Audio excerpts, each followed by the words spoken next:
So in my career, I've looked at well over 20,000 companies in terms of email or talk to founders. 20,000 companies? I stopped counting at 20,000 5 years ago. Wow.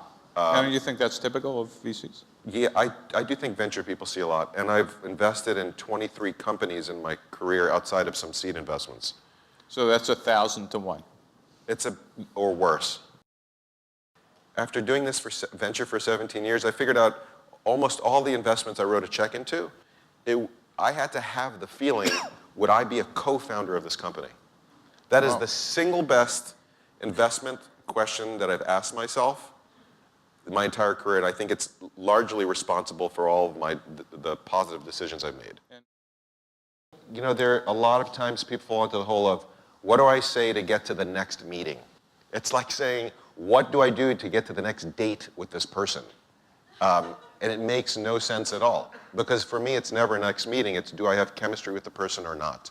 And if I don't keep meeting with them, because I never was interested in becoming a venture capitalist to do venture. It's never something I dreamed of doing. So for me, the chemistry with the founders are really important.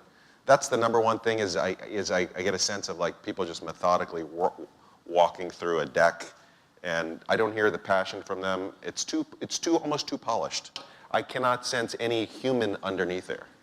I don't like that. I like knowing the raw stuff. You know, what I like to see is that they have a belief that they're going to do this no matter if I'm going to fund them or not.